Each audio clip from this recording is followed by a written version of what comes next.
Hola Madridistas, welcome to a La Liga preview. Jammed right in between the showdown with Man City as we take on Mallorca at home. And today's preview is sponsored by Manscaped, the pioneers in male grooming, who have some great deals out there actually for this spring break. So if you like the content that we have on here and you want to actually support us, use the code LBR20 at manscaped.com for 20% off and free shipping. That's LBR20 at manscaped.com. So I know everyone's still not over what unfolded on Tuesday night, and the naysayers are already out there saying we have already lost at the Etihad without ever having kicked the ball. But still, others saw the encouraging performance and still hold out hope. But before we get to that point, we have to take care of business in La Liga against 15th place in Mallorca. And so, to talk about that and more, joining me today is Senor Farouk, who's back from the Bernabeu. Talk to us, man. How was the whole Madrid experience? It was good, it was great, it was phenomenal to be, able to see the whole stadium and, the new stadium, to see how the local fans are, more importantly to, to meet with one of our people, sit there. It was really, really nice. And, it was a great experience. And then also, we met with Big Steve as well. And yeah, we got chatting. And yeah, shout out to Big Steve, shout out to Sid, great work those guys have been doing, and yeah, it was a good experience. I mean, yeah, if not because of the nature of a team that Man City is, like it would have been a really good game because like you're literally playing against the champions of Europe, and like we went toe to toe with them. So yeah, all in all, man, I feel like after I digested the what ifs and what could have been, it's like I kind of feel like yeah, it was a good game. It was a game to be proud of, honestly. Yeah, that's a game to be proud of. That's the first time I'm hearing any Real Madrid fan say that. So it looks like you're on team positive. Like you actually took away some things that we can actually use to hurt Man City at the Etihad. So if you had to name one thing, what would you take away from this performance that we can actually employ and use against Man City at the Etihad? I mean, the Rodrigo goal was just it. That's just it. Like the Rodrigo goal is basically the blueprint. Just find quick interchange, find Vinicius, find Bellingham, find Rodrigo. They release the next player easily, quickly. It was a Vinicius to Rodrigo release, and that was it, man. That was it. I feel like that's the blueprint. Even when, even like I think in the previous, even Big Steve was saying that like if Real Madrid can use the flanks, like they can hurt Man City. So I feel like those balls into those channels, I feel like is something that we can exploit. And as I said, you're playing against the European champions, and like for the first half, I don't care what people talk about possession or lack thereof. Like we looked like scoring 4, 5, 6 goals. I felt like if we had a proper striker like that, that would have been a tennis, a match in the first half. Not even the first half, at the game as a whole, it would have been a tennis, a tennis match. Honestly, it would have been, something like that. But yeah, we go again, we go again on Wednesday, and I feel very, very confident going into the game. Of course, yeah, like I mean, you're going into the house of the European champions, but if there's one thing I'll pinpoint, it's that we have to exploit those flanks and hope that our players eventually find their scoring boats on that day. Absolutely. That's certainly one way to go. And it's just that I don't know. We should stop giving away so many easy goals. Let's. I feel like the main contention is like in midfield, in the center of the park. If we can push them towards the flanks, not giving them too much space to shoot or to pass, and if we can take care of that in the second leg, I feel like we definitely have a fighting chance because I believe in our attack. I know we can score goals. Yeah, that's the thing. Actually, now I just kind of feel like, do I believe in our attack considering the chances that we had, and we did this? Because the thing also you have to look at Jacob is it's like, okay, like I know Phil Foden actually has the most goals scored outside of the box among Premier League players, but you look at it and like I can't recall any clear cut chance that City had. Maybe it was the one that Haaland had where he turned and just fired instantly. It was kind of like something that was also first. It was something that was forced. Like it wasn't something that you can call it like a natural um, chance basically. But other than that, like I don't remember any clear cut chance that City had, and like that led towards shooting out from outside of the box. The Bernardo Silva free kick, most likely you repeat it 1,000 times, most likely he misses 999 times. You understand? He doesn't score that. You look at the Gaviodil goal, 100 times he repeats it, 100 times he misses that. You understand? The Phil Foden one, you'd be like, okay, yeah, Rudiger was too far away, Kamavinga should have reacted faster, stuff like that. But these are the things like you also have to feel like, okay, something has to give. When you're trying to, like manhandle, the beast that Haaland is, like something has to give somewhere, you understand? So you kind of say like, okay, what's given is that, okay, I'm gonna allow this, I'm gonna tell these guys to just, shoot from outside of the box. And yeah, that's do your best from there, you understand? But you're not going to get a click on chance. You understand? So maybe this is something that's there. But on the other hand, also, you want you to be able to finish the chance he had. You want Rodrigo to finish the chances he had. You want Vini to, score the chances they had. That's the thing. That's why I kind of feel like, I mean, considering what Rudiger has been doing this season, I kind of feel like we can hold down our fort. And I mean, yeah, people can shit Looney and Almost, and people already know my stance on both Looney and Kepa. Like, they are not world beaters or anything, but these are the people we have. And I think Looney has 14 clinches this season or something like that. So yeah, that's a testament to what he offers to the team. Like, okay, yeah, is he the best thing out there? Definitely not, but he's what we have. You understand? And he has given, I think, 14 or 15 clinches. I don't know what the number is, but yeah. So that's the thing. Like, I kind of share the opposite of what you share. I feel like our attack needs to be more clinical. I think our defense will be able to do a job, but yeah, there is no Tchouaméni as well, man. So it's interesting to see what's gonna happen. Yeah, definitely interesting and exciting, but at the same time a bit scary not having so many. Yeah, I totally agree with that, man. Totally. All right, in order so that this doesn't turn into another Man City preview, I mean, let's actually get into some of the comments first, and then we'll talk a bit about Mallorca. So Dennis is in the chat already. He says, "Big up, guys! Big game on Saturday, and we can't give Barcelona hope for this La Liga title." Absolutely. Farooq, did you catch the PSG Barca game? No, I didn't see. I didn't watch any game yesterday. Actually, unfortunately. Okay, yeah. My takeaways were that Barcelona look quite solid, and considering that we're gonna have an El Clasico soon, feel like this time around they can actually put out a decent performance. The defense looks great, much better than before when we faced against them. The attack, Rafinha's playing well. Yamal is playing well as always. I feel like they've kind of figured it out, and it would be surprising to me if PSG can actually get something. There's always a chance when you have Mbappe, but they actually really had a hold on him the whole game because the defense was so good. So yeah, yeah.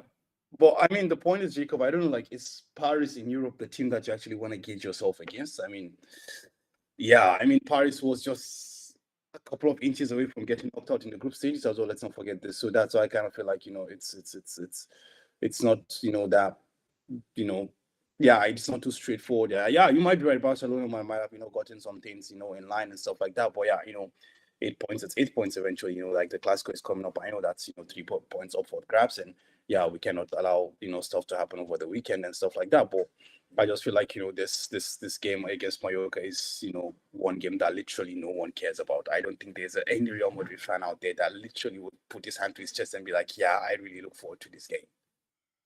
You basically got the pulse of the chat, because AFT Mohammadi, he's also in the chat. He says, with the second leg on the horizon against City, there is no excitement for Mallorca game, at least for me. It's not just you, man. It's all of us. 100%. I mean, that's the thing, 100%, man. Like, why would I really care about Mallorca when I'm 8 point ahead? Because the point is that I know that even if I lose 2 games, I still have 2 point cushion.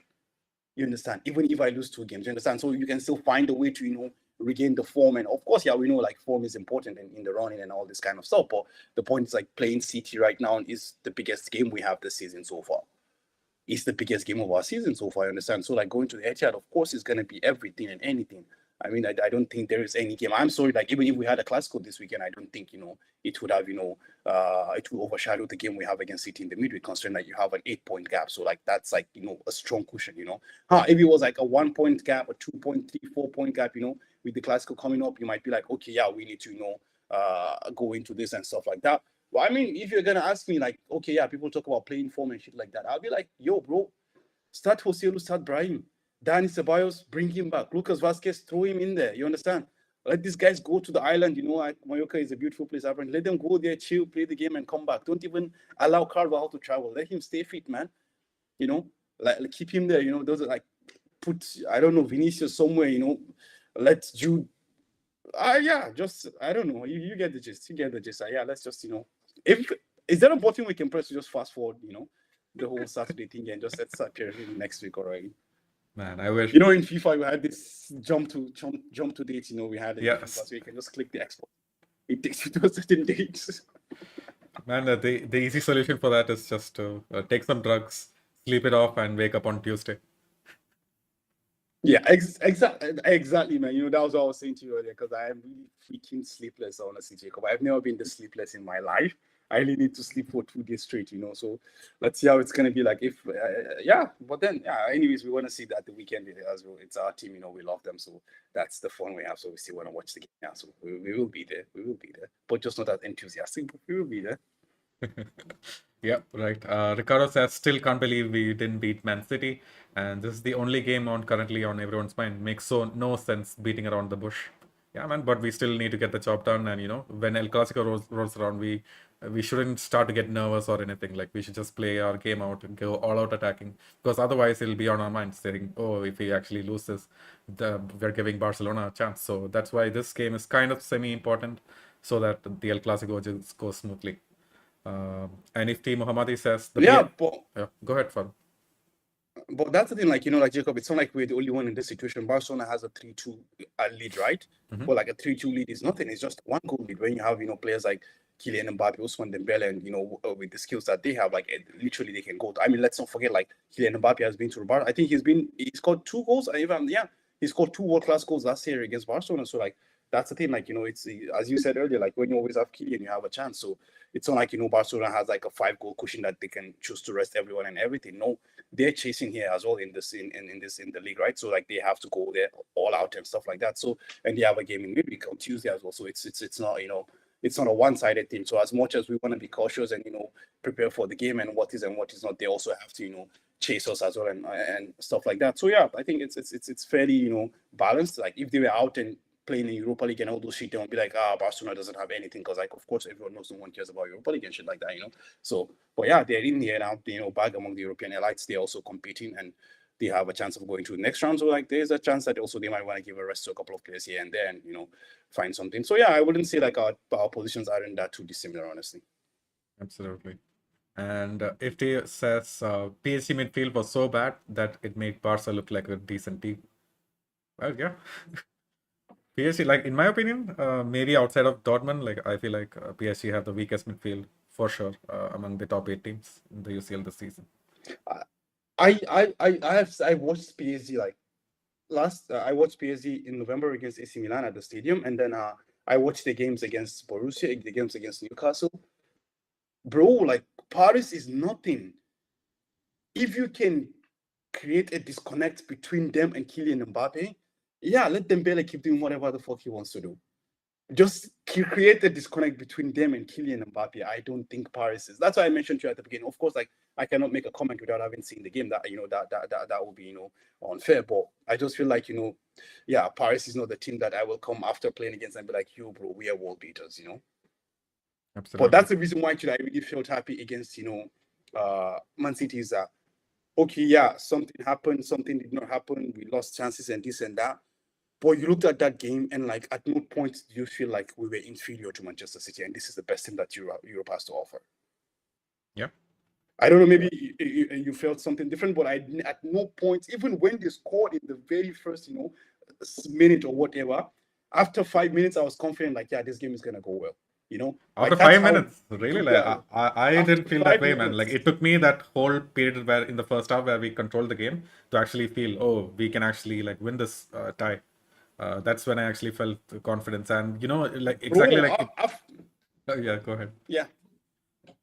After 5 minutes, man, like I could see, Camavinga's getting there, winning the tackles, Fede Valverde, going left, right, middle, center. Like, I was like, okay, yeah, we're here to ball, because why I'm saying that is that what I felt was I wasn't sure I was gonna go or no, but like I was kind of really skeptical that like we're gonna go in a very pragmatist way, like I mean really, really pragmatist that it's gonna like make Simeone so happy, and shit like that, that kind of stuff. But like when I saw, the way Camavinga and Fede Valverde were, operating in the middle of the park, I was like, okay, yeah, we have a chance. We're gonna take the game to these people, we're gonna, try to make something happen. So that's the thing. And like the stadium was, phenomenal. Like, the closing of the roof, you could hear the sound. Of course, like, yeah, they started singing, "We're champions of Europe." But yeah, whatever. Anyways, we can give that to them. It's the first time that, they have said that in their whole existence, whenever, I don't know where it is that decided to even exist, for God's sakes.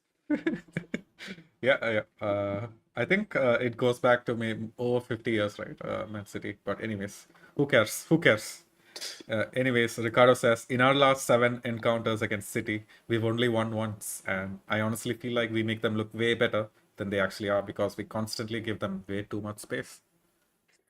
I could not agree any better than this. I feel like on Tuesday, we made City look way better than they were. I swear to God, we did that by Yep. our. I don't know, but then that's the thing. I kind of feel like when we play against teams like that, this is what's gonna happen because like it's like two like opposite philosophies coming against each other. So like the point is that Real Madrid wants space. They don't want the ball. Give them like they will give you the ball, you give them space. You understand? So like that kind of like and City are like ball dominant people. Like you give them ball, they will look good. You understand? And then for us as well, you give us space and we will look good. Hence like why I said like it was a really good matchup. Like yeah, it was an interesting one for neutrals, but for us fans, we wanted more. But yeah. Yeah, man. Like I feel like considering all the last 7 encounters, this is the time that I feel like our team actually stands a chance. Even the 3-1 against Man City that we won to win the UCL, like we did not look as good. It took a moment of brilliance, some miracles to happen, Yep. but this time we actually had Yeah. it, did enough to actually win the game. Yeah. Exactly. More than enough, man. I was speaking to my brother and he was just saying to me, man, like if you had a number nine, it doesn't matter who the hell the number nine was, at least someone who just knew how to score. He was like, you don't even need to have like the Benzemas or the Cristianos, you just need to have that, number nine that's a bit above average, and we would have won that game in the first half. Could be, could be. It's just that I saw Joselu closing out the game, and then just him having to take touches and the City players pressing him. It was just too much for me to handle.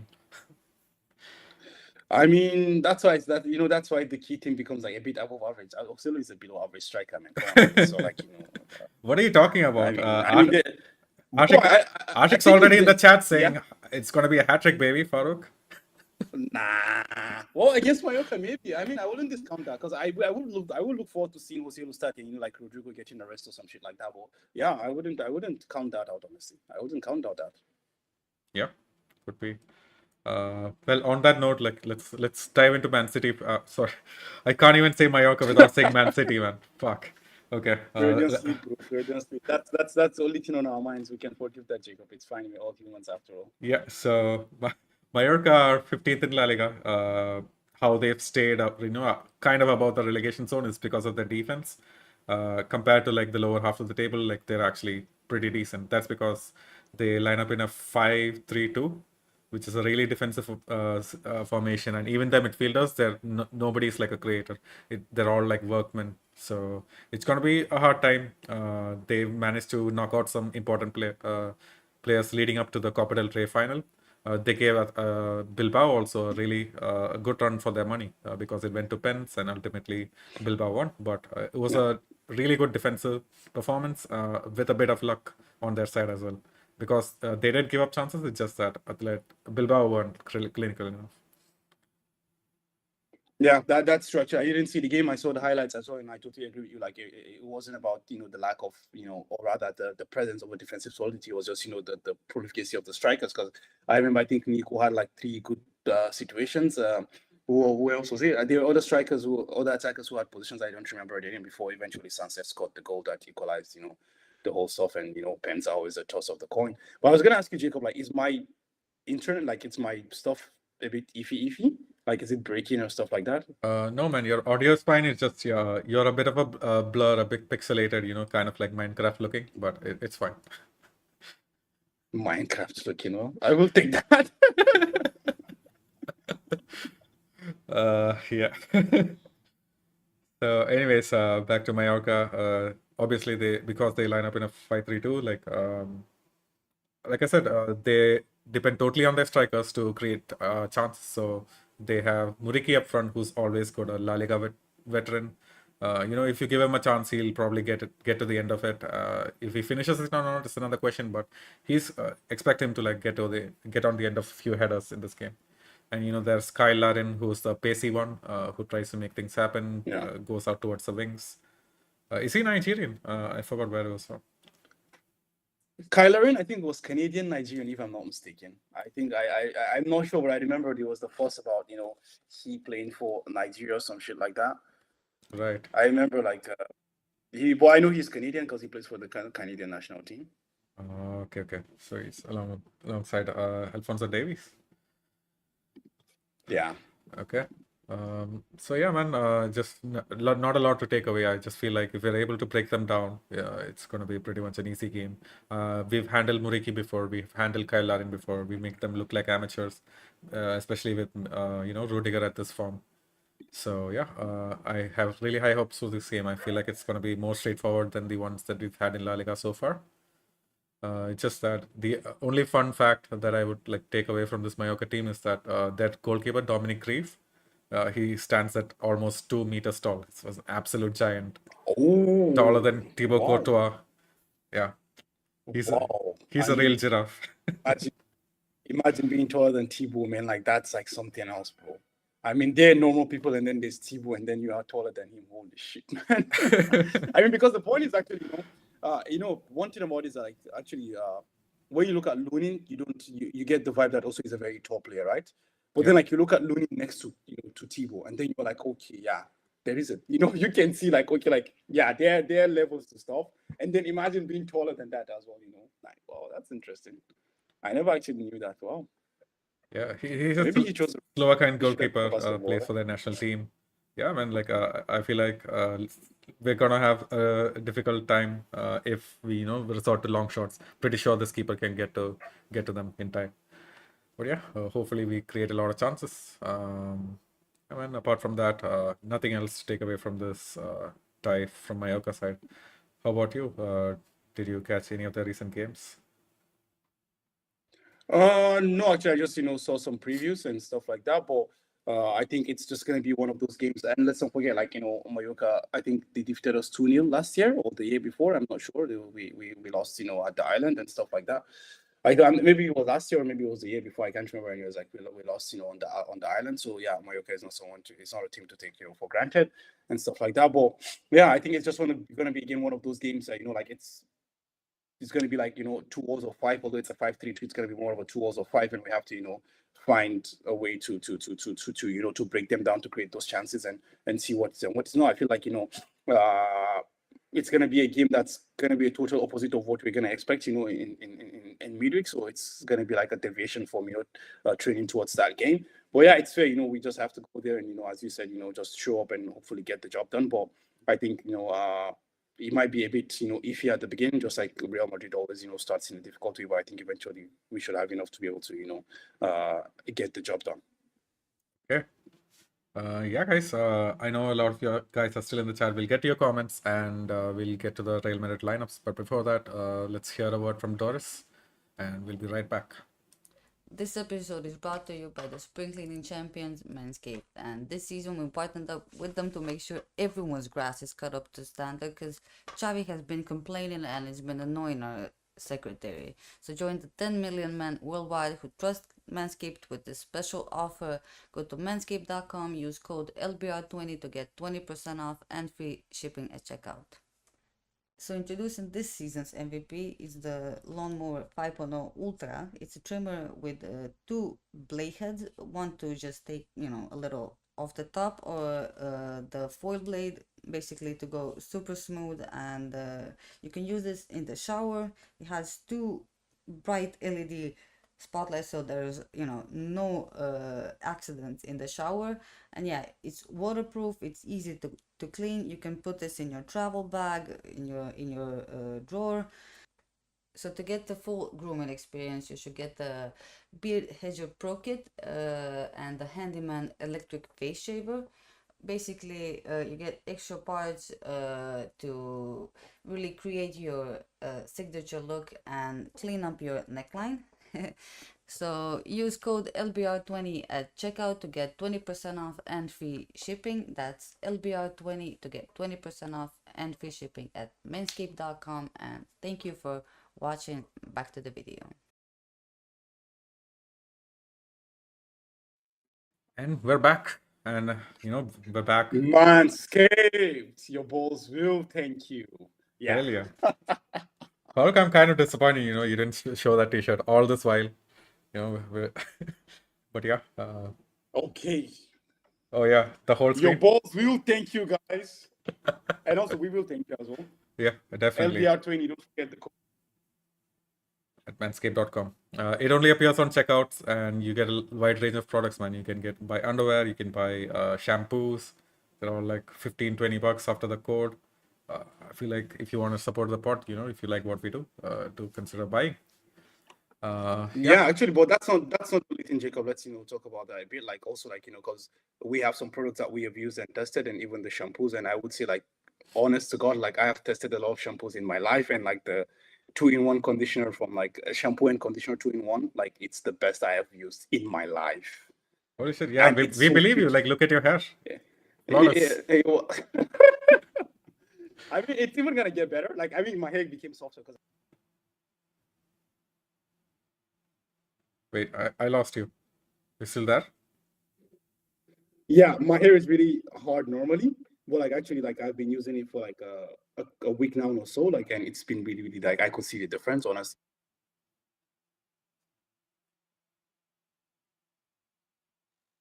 Yeah, promoting for promoting sake that we're like, okay, yeah, support the pod. Nah, it's actually like they do have good stuff, honestly, Jacob. Like they do really have good stuff.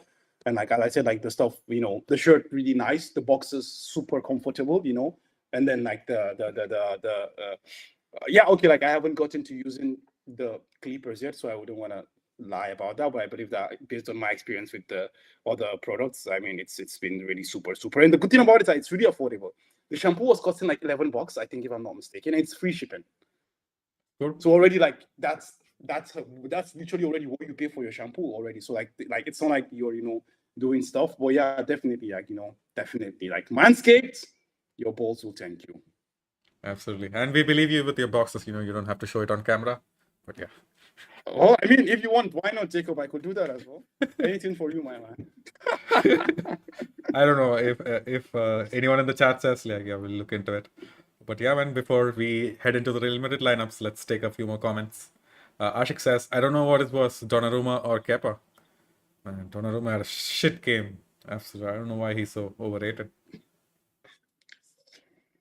Well, I didn't watch the game. I'm not gonna give a comment, but I kind of felt like Donnarumma as well, once upon a time was a very highly touted goalkeeper, and so was Kepa. So they both lost their ways, and yeah, Donnarumma is way younger, so maybe he will get the chance to get back to form and stuff like that.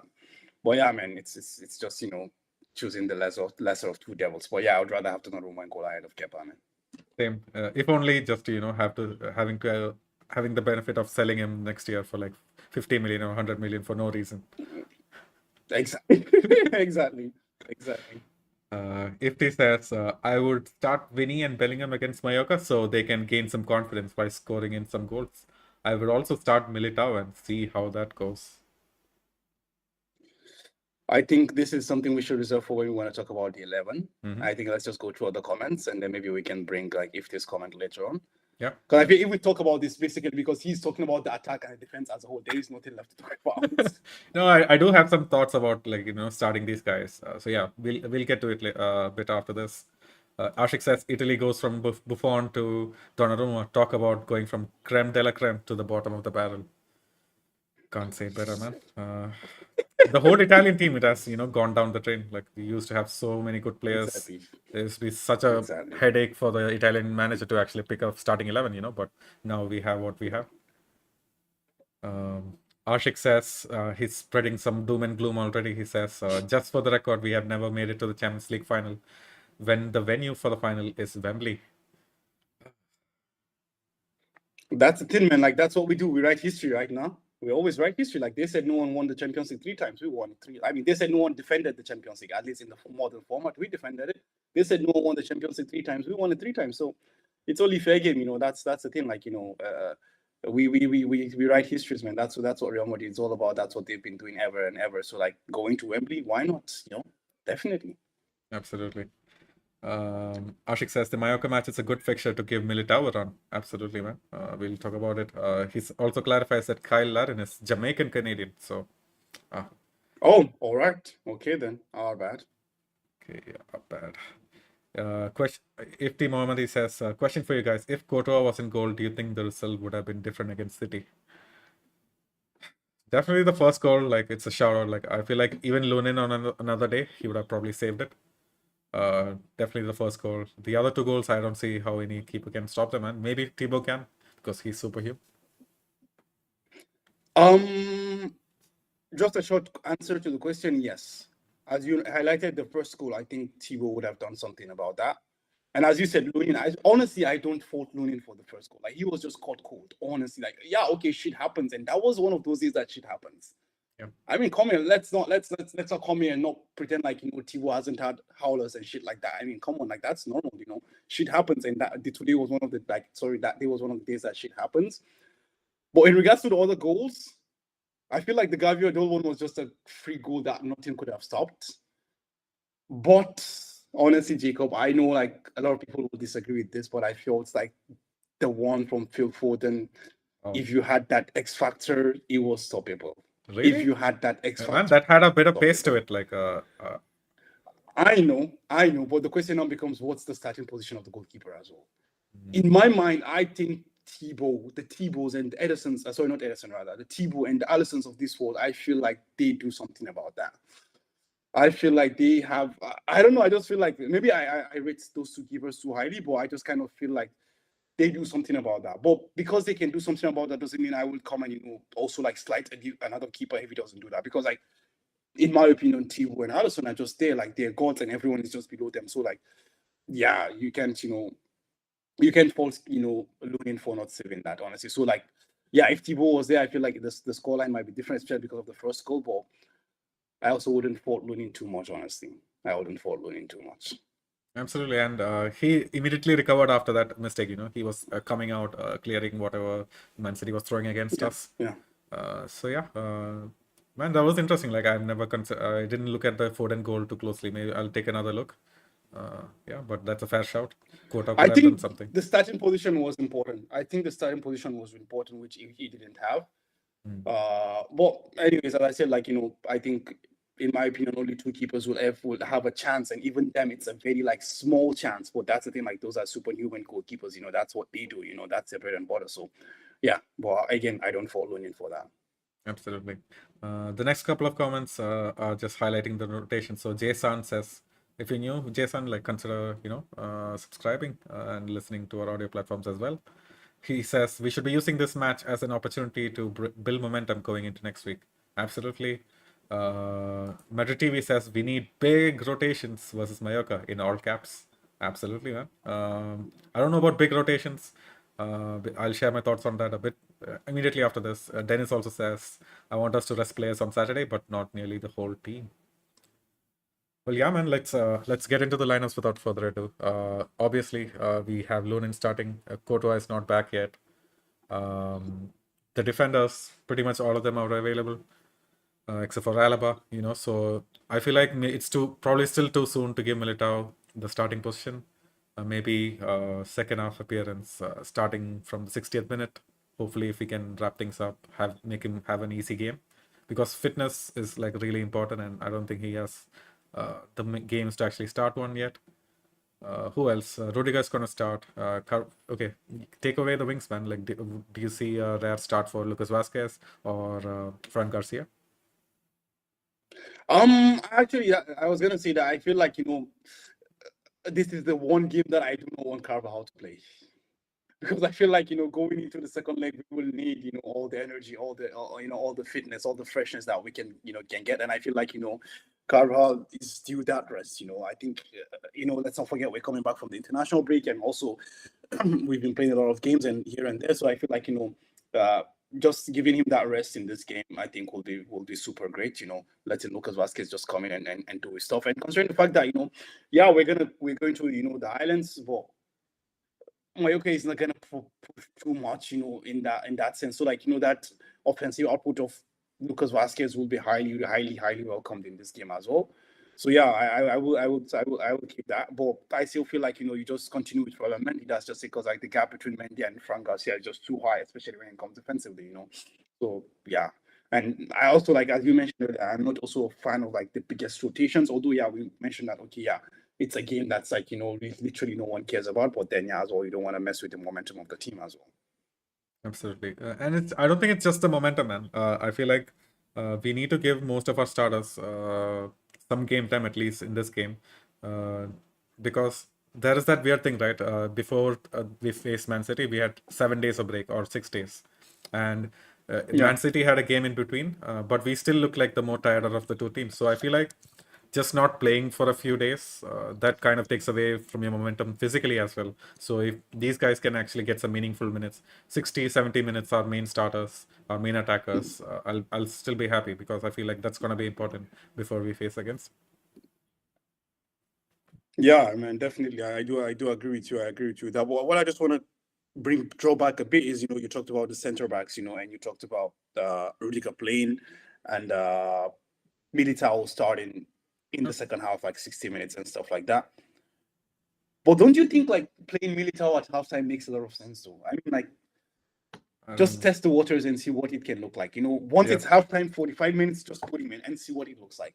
Considering that, I mean, Yeah, man, I I don't feel want like Militao to start. these Like, coaches, they'll have a good idea of exactly how many minutes to give to Militao, because they've seen him at training all day. They know if he can last the whole 90 or whatever. They have the stats to back it up. I think they'll just won't risk it too much, and maybe 45 minutes. I'm fully supportive of it, because if he can contribute meaningful minutes against Man City, and not having Nacho, play would give me so much more confidence. yeah, I get the point, but I just don't see. Honestly, I wouldn't lie to you. I don't see him playing against Man City, like at least not starting. But the point is that what I'm trying to make here is that, like, we go into this game and anything can happen. You don't want a situation whereby we need,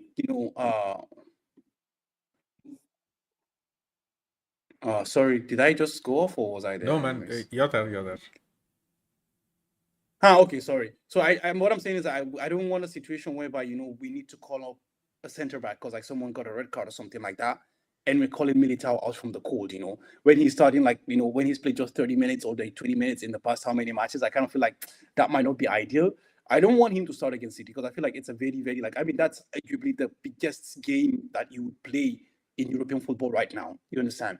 So I don't want to throw someone who has been out for 6 months, just into the deep end in that situation. No, what I'm just saying is that if he gets 45 minutes in his belt right now against City, when push comes to shove and something needs to happen, he's an alternative that that, okay, like, this guy's got like 40, 45 minutes. It had like 3 minutes the other day and stuff like that. Like, he's got a lot of training and all that in him. So you feel a bit more confident. Okay, let's throw him for the last 20 minutes into the deep end. You understand? Yep. So that's what's on my mind in that sense. Like, that's how I was thinking, maybe like just try to push the limit to 45 minutes and see what it looks like or what it doesn't look like. Yeah, man, I'm fully supportive of it. If Militao can handle that load, definitely play him as much as we can. I just, the trade-off is that you don't give Nacho enough minutes, so he might not be completely, because he hasn't played the last game. If he doesn't play the majority of the minutes against Mallorca, he might be coming into the match really cold, and we don't want that. Yeah, of course. But the point now becomes, actually, like, in my mind, the sub wasn't actually Nacho. Nacho plays the whole 90. The sub was actually Tony Rudiger. Oh, okay. Yeah, that makes sense. Yeah, That in makes my a lot mind, of sense. the sub was actually Rudiger, so like you get like Nacho to like do his thing and continue doing his thing. But like, you also want Rudiger to also, because like I think he's played the most for Real Madrid this year. I think there's no one who's played more minutes and made more I mean, appearances there's than him. Valverde, but yeah, Rudiger is right up there at top. Yeah, exactly. Rudiger is also very, very close there. So I feel like, yeah, taking him off after 45 minutes. But then, as you mentioned, that's the key thing, right? Like, if we have like a comfortable 2-0 lead at halftime, then yeah, definitely it's easy to take it on. But like, if it's an if you won 1-0 or still a 0-0, then it's difficult to take off, arguably your best player, on the team. So also depends on what the tone of the game looks like, honestly. But I would really, really, want to see, really to get taken off and like Militao given like significantly, like at least 40, 50 minutes if possible, so he can get run out and so he's ready if the time comes that we need him against Man City. Absolutely. Fully supportive of that, man. Let's head into the midfield. Do you see the same midfield starting that faced off against Man City? Maybe Choumeni plays and then someone gets dropped. Maybe give Toni Kroos a rest. I don't know.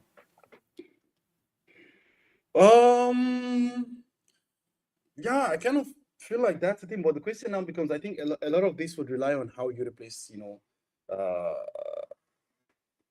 how you plan to replace Chouameni in the team as well, But I feel like the midfield is going to be the same because like Chouameni was a starting centre back in the previous game, so you're literally just replacing centre backs for centre backs. But it begs also the question of like you look at. But yeah, I feel like we have no other option. Like Tony Cruz just has to play that game, has to start that game. I was thinking like maybe the coaches might think of swapping a Cruz for a Modric and stuff like that because we saw the impact that Modric had like towards the end of the game and stuff like that. But I kind of feel like we should also downplay the impact that Cruz had, like from the defensive aspect of the game as well. He was there, putting in tackles, winning in the balls, loose balls, and stuff like that. So I feel like we shouldn't understate that, and also especially in the absence of Chouameni, I think the person who plays that sixth role, the DM is just Tony Cruz. Like they put Tony Cruz as the DM and flank him with Freddie and Camavinga. So I feel like Tony Cruz might get the rest, and Chouameni might just start in the middle of the park, so just to keep that legs fresh. And I think the midfield will most likely be the same. Yeah, I don't know, but maybe a Luka Modric here and there. Yeah, man. I kind of expect Luka Modric to start this one, give Toni Kroos a rest. I don't know who goes off. Maybe give Valverde a rest, if that's even possible. Because I would start both Camavinga and Tchouaméni, and with Camavinga starting deeper, just to give him that bit of continuity that he needs. Yeah, definitely, I agree with you. I definitely agree with you. Like, we should, start that. And I think maybe Fede might be a good option to rest, and playing Luka Modric in that sense. Because already, like, when you rest Toni Kroos, you can just, put Tchouaméni into the hole to be the lone DM, and then like you replace Fede with Luka Modric. Of course, different players, different personalities, but yeah, I think they will get the job done. And yeah, that gives two of our crucial players, a lot of rest in their legs. And if things don't go as planned, you always have the second 45 to, bring on Cruz and Fede as well. So I think, yeah, that's a fair shout. So it's a midfield, four of them, Jude, Chouameni, Camavinga, and Luka Modric. Yep. What a midfield. What a midfield indeed.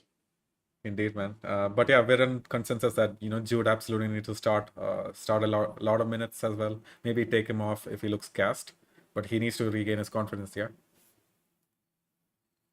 Yeah, I feel like that's true, but again, I feel like Jude has set a lot of high standards at the beginning of the season. This is the reason why when he's there not scoring the goals or making the assists, like people kind of count him out. But I kind of feel like he had like an okay performance, not a bad one, honestly. Like we heard the whole. I don't know if you saw the shorts, like the guys who coined the term "missing ham." Yeah, so Missing him. Oh shit! I did not hear that, man. yeah, I did not want to learn yeah. about this as well. Shit. Yeah, that left a bad taste in my mouth because these English guys, they love to compare Foden and Bellingham, and then when Foden had like a decent showing, better than Bellingham, it's like, yeah, Yeah, but actually, the term "missing ham" was coined by Real Madrid fans. Actually, really, Ed too, like us, yeah. we did it. My God, just The can't guy believe- was like, "Jude Bellingham, I love you, but missing ham." Well, I don't know how to feel about this. Okay, but send me the link to the shot. Yeah, I wanna like just look at it and laugh. I feel like Jude did a lot of things well. You were right. He did not have like a horrific game. He played well on defense. It's just that when he missed all of those sliding tackles, it just looked like he wasn't doing a lot. But he was covering. He was gassed at the 60th minute. But I just had a complaint with Carlo, man. Like he should have probably taken him off if he was gassed. Brought on Brahim. I feel like Rodrigo was still having a good game. He should have kept him on. Exactly. Yeah, I honestly feel like Rodrigo should have been on as well, but yeah, I mean they know better. But yeah, it's fair. It's fair game. That's the thing. Like we're at the point where like everything is built around Jude Bellingham, and like taking him off is really difficult as well. Absolutely. And to face against Mallorca, would you actually start Joselu or give a bit of rest to Vinny and Rodrigo? Oh, I will play Vini, but I will just rest Rodrigo. Okay. Who would you have on, Brahim or Joselu? That's quite a good question, though, honestly. And just consider like they have five defenders. Do you think Brahim can stack up? That's what I was gonna say. I think it's gonna be a physical game, so I think I'll start Joselu. I think it's gonna be a physical game, so I think the Joselu might be good. Yeah, like in my opinion, like I would be fine with having both Vinny and Rodrigo start, as long as you bring them off early in the second half. But if you had to like sub off one of them, definitely start Joselu, man. feel like this is a game made and tailor Yeah. made for Joselu. If he can get in some crosses from Lucas Vasquez, it's gonna be game set and match. Exactly. I feel like that's the thing. Like, I feel like you keep Vini on, you start Osilo, and like, the 50th, 60th minute, you take Vini off, you bring on, Brahim, and then like, towards the 70th, 80th, you take off Osilo and you bring on Rodrigo, So I kind of feel like that sort of balances out one or another. And depending on how the game goes, like if Arda Güler is also there, like towards the 70th, 80th minute, you can take off, Jude and, throw him there as well. So why not? Yeah, it honestly feels like we're discussing FIFA right now because this is what exactly what I would do to maximize or like the fitness of the team before a big UCL game. But yeah, let's just hope Carlos also plays FIFA and this is the only complaint that I have with Carlo this term. It's just that he leaves his substitutions too late. Too late, right? Yeah. Yeah, and it's going to be so important even against Man City in that game. If the players look tired, he has to bring them off. He can't just keep them off and keep them on the pitch and us suffering. I don't think we can survive that. But yeah, man, Yeah. that's Let's the lineup for you guys. You want to head into the predictions or like take a couple of comments? Yeah, we can take a couple of comments and then we can end with the predictions. Okay. So if this says start Brahim against Mallorca, give him some confidence. He could be the deal breaker against City if we are 0-0 going into the second half. 0-0, like I don't know. Will that really be a realistic scoreline? I feel like it's gonna be a high octane first half with goals, and second half might be more cagey. What do you think, Farhan?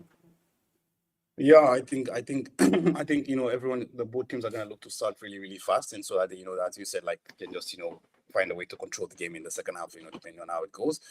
But yeah, I still can see a way where it's like gonna be near nil at halftime, but it's very improbable. But I think it's not impossible, There is that. But I understand the case, to be made about starting Brahim to give him a bit of run of form. But I feel like that's the thing, like we also have to understand that, like, okay, this game also still carries a value. Like, I feel like, as we just discussed, like, the physicality of this team means that, we shouldn't just, throw shit away. Like, we also have to address that. And if you have a player like Roselu that can address that physicality needs, I feel like it's just, there is no need to, to mess with that. And like, Brahim comes on for the last 40, 50 minutes and stuff like this. So, yeah, I think that's more than fair. Yeah. Metro TV says, no way, bro. That was top corner. No way. I think he was referencing the Foden one. I don't know, man. Like, I guess just go back and look. Maybe Farouk was right. Just look at the positioning of Lunin. Yeah, that's what I said to you. Like, I feel like it's gonna be a very controversial thing to see because like a lot of people who believe that, I believe that it's top corner. I just feel like the starting position was important, and I feel like X factors goalkeepers. As I say, like I feel like only two of them in the world. Like I feel like they would give you a chance against such a shot. Absolutely. And Madrid TV says lineup for me should be Lunin, Vasquez, Nacho, Militao, Fran Garcia, Tchouaméni, Modric, Ceballos, Bellingham, Rodrigo, and Brahim. Man, is Ceballos even fit? I heard that he had like a knock before the Man City game. I understand what Madrid TV is trying to do there, but come on, man, you just can't throw away all the players. And I mean, you need that continuity. And I feel like starting Militao immediately after playing he played 3 minutes the last time on 3 minutes, something like this. I can't remember what he played. I mean, you shouldn't just throw him into the deep end immediately after that. I feel like starting him as a whole as a starter, like I feel that's too much. Yeah, but I feel like I think we shouldn't twist and turn too much. We need to still have players to have. I mean, I can't remember who mentioned that, but like I think it was Mohammed was mentioning the fact that we need to give a bit of form, like a chance to Vinicius and Jude to also play themselves into a good sport. So that I feel like that's some of the continuities that we need, honestly. Absolutely. And Sandhya says, can we win at the Etihad? I believe we can. Too many people have been writing us off. We're European royalty. Let that be fucking known. Yeah, and that's definitely a chance. It's just that there's so few margins for mistakes at this point. We have to take that chance. We're not gonna get a lot. We have to get that chance. We can't let into a lot of space. We can't afford to sit back just in the second half. Let Man City control the game. Just those things are really hard to do. And if we can do them right, I know that we can actually win. Definitely, I agree with you, man. I feel like that's the thing. Like, it's not going to the HR there. It might be daunting considering like what happened last year, but yeah, man, we go there, with our hopes high and with confidence. Like, we do believe that we can get a win, and yeah, I mean, as long as our boys go for it and we don't have that stupid two lines of five that we had last year, I feel like we would, definitely be a threat and also, be in the game for the whole 90. Absolutely. And Ashik says, this Sunday, Farooq is getting me my jersey, finally. Fingers crossed. Joselu starts, but does he get a hat trick on the island? I'm not really sure, but yeah, let's see, man. I mean, we never can tell. Maybe the beautiful scenery of Mallorca just reminds him that actually, yeah, it reminds him of the postseason, stuff like that. Well, let's see. Absolutely. And to round it off, Sandhya says, we got to play like we did in the first half of the first leg. It was so promising. City is beatable this season, and I want us to fucking smash that tin can man. Wait, who's the tin can man? I don't know what's it. It's probably Pep Guardiola, yeah? Yeah. Absolutely, man. That's nothing more I would like to see. Just this whole year, it would make just winning against Man City would make my whole year. Probably for the next couple of years as well. Yeah, man, it's gonna be a good feeling, man. It's definitely gonna be a good feeling, and I do believe that yeah, it could be great. And yeah, but then we're still on the preview of Mallorca, like talking about City and winning against City. It's something that's gonna happen. I think sometime on Monday I think before, because the game starts on Tuesday, so it should be sometime on Monday, hopefully. Okay. Oh, Sandhya says he refers to City as tin can. Okay, fair enough. Oh yeah, so it's like the tin can, as in like the trash can, like cities. Yeah. I get that. Yeah, I get. We get it now. I get that. Okay. I get that. Yeah, man. Let's do the predictions and wrap this up. What are you gonna say?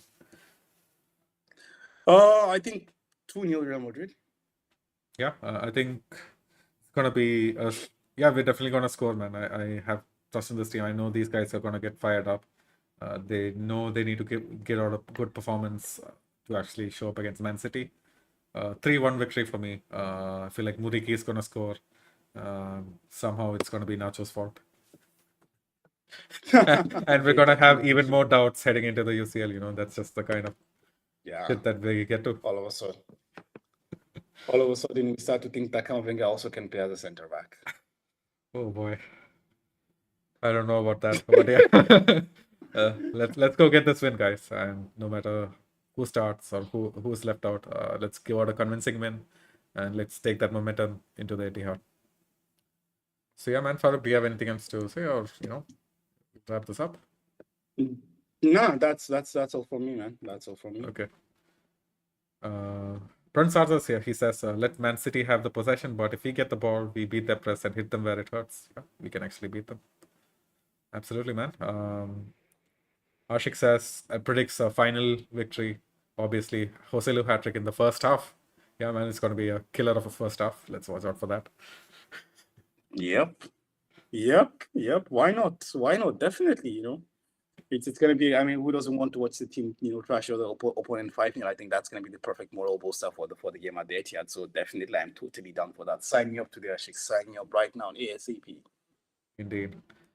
Well, it's been fun, guys. I know this was more of a Man City preview again before instead of a Mallorca preview, but yeah, this was bound to happen. Thank you, guys, all of you guys in the comments for engaging with us, and for all of you guys over at audio platforms. You guys are missing out from the conversation. Come over, tune into our lives, give us a boost, talk to us. And you can see Farooq's face as well, his Manscaped T-shirt, maybe his boxers on another episode. But yeah. Do check out our socials as well, because we're going to be posting. I mean, we had a lot of content out for the Man City game. Sid, even Farooq was interviewing some people. Do check that out. We're not going to have footage from the Bernabeu. I mean, obviously from Madrid for the City game. But yeah, we're going to be back for El Clasico for sure. And last but not the least, big up to our partners over at Real Madrid Committee over on Instagram. Their links are down in the description below. Go check them out as well, because they've been offering some real good support to us. And yeah, man, I guess that's it for this preview. You know what to say. Hala Madrid, Manscaped, your boss will thank you. Hala Madrid.